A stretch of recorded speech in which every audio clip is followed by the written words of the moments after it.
ఈ సినిమా గురించి చెప్పాలంటే అందరం టీం వర్క్ చాలా కష్టపడి చేశాము. అందరూ ఆర్టిస్టులు కానీ 18 days వర్క్షాప్ చేసిన కానీ అందరు టెక్నీషియన్స్ కానీ ప్రీ రిహార్సల్ చేసుకొని ఒక 27 days ఒకే చోట స్టే చేసి వన్ షెడ్యూల్లో కంప్లీట్ చేసుకున్నామండి సినిమాని. ఎక్కడ మాకు డిస్టర్బెన్స్ కాకుండా మాకు సపోర్ట్ చేశారు. మాకు పెద్ద ఎసెట్ ఏంటంటే కట్టంనేని అరవింద్ గారు మా వర్క్ చూసి ఆయన సపోర్ట్ చేసి ఆయన యాడ్ అవటం మాకు. ఇంకోటి రాఘవ్ సార్ మనిషి చాలా కూల్గా ఉంటారు కానీ చాలా very positive person and very energetic person.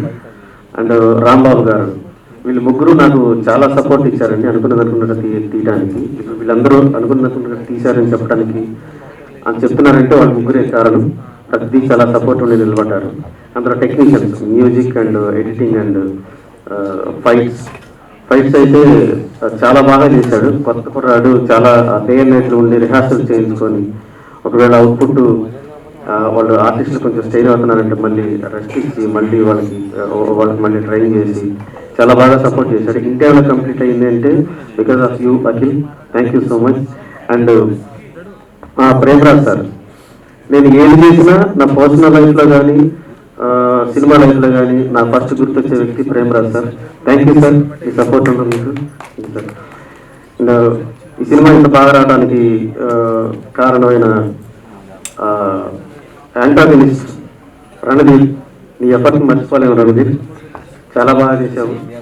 And Naresh నాకు ఫస్ట్ నుంచి తెలుసు, నాకు సొంత బ్రదర్ లాగా.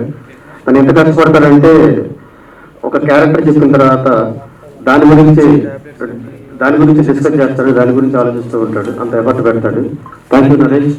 అండ్ శాండీ, యాక్చువల్లీ ఈ సినిమాలో అందరికంటే హోప్స్ పెట్టుకుంది పద్మ అనే క్యారెక్టర్ మీద, టైటిల్ రోల్. అండ్ ఆ అమ్మాయి కష్టపడిన తీరు చూస్తే ఆ అమ్మాయికి మంచి భవిష్యత్తు ఉంది. Thank you Sandy for your support. Thank you. And ఈ సినిమా త్వరలో రిలీజ్ ముందుకు వెళ్తున్నాము. అందరూ మా సినిమాను ఆదరించి మమ్మల్ని బ్లెస్ చేస్తారని కోరుకుంటున్నాను.